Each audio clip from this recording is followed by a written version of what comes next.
Well, hello there. So this is the last part of Module 4, and it's just a couple of topics that come up now that we have the concept of equivalent circuits down.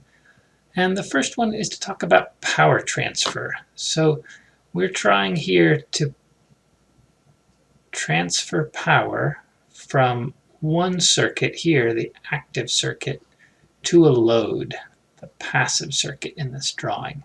So we've got two wires connecting them, and we're trying to power up this thing as efficiently as possible. We want to maximize the power transfer to the load. So if we model the active circuit here as a Thevenin equivalent, we have a voltage source and a resistor, and the passive circuit as a load resistor, this is a good model to talk about how to transfer power. You can see that some power gets absorbed by the Thevenin resistor and some power gets absorbed by the load. And so our goal is to maximize the power transfer to the load.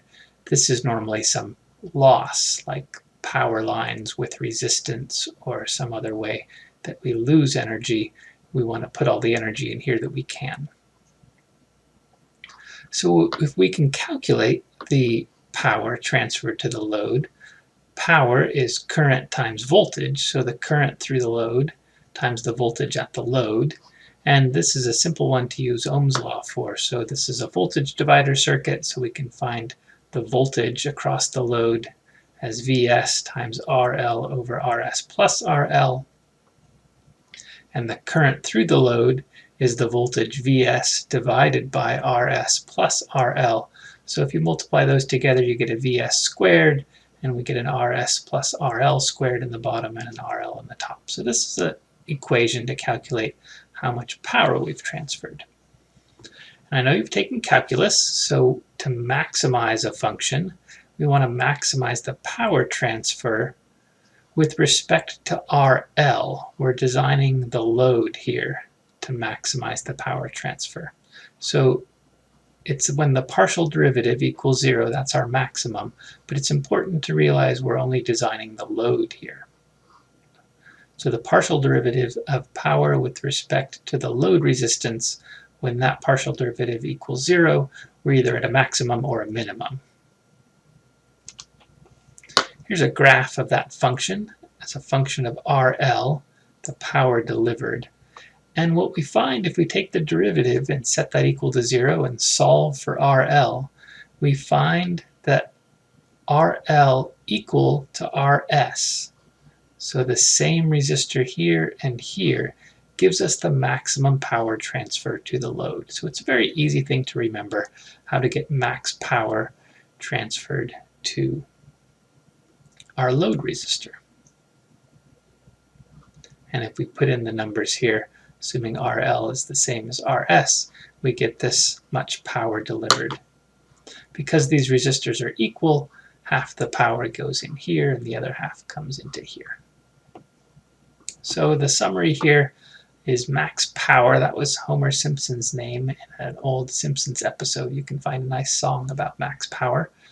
But if we have a circuit represented by a Thevenin equivalent, and we're designing the load here, you can make the load resistor small, which will let a lot of current go through, but then we can lose a lot of power to this resistor because it's bigger than that one. We could make the load resistor big, but then it limits how much current can go, and so the power gets limited then as well. So the maximum power delivery to RL is when RL equals the Thevenin resistance. So if we're designing the load, maximum power is when RL equals R Thevenin. We have equal power. If you're designing the Thevenin side of things, then to deliver power to the load, if we made the Thevenin resistance 0, then all the power would go to the load regardless of the load values. It's a slightly different problem if you're able to change both the Thevenin and the load, or the Thevenin but not the load. Then you have to take a different partial derivative, but that's not the classic solution for max power.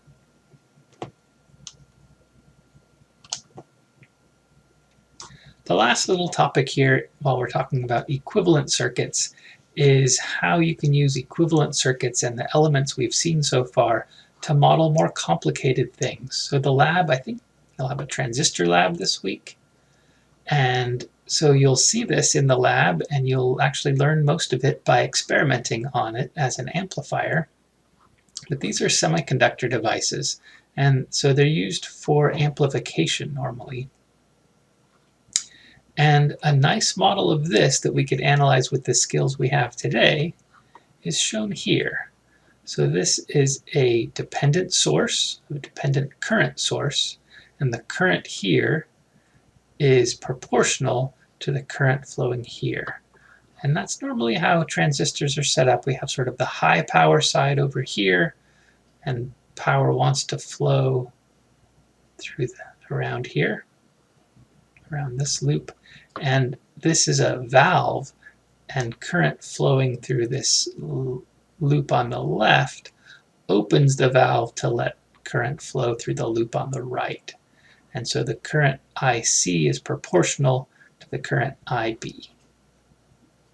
So we can take a transistor circuit and model it with dependent sources and voltage sources, and we can handle this with the tools we have today. So in the lab, you won't have to analyze it. You'll be doing it a bit experimentally, but I just thought I'd show you this, and there's a lot more detail on it in Chapter 3.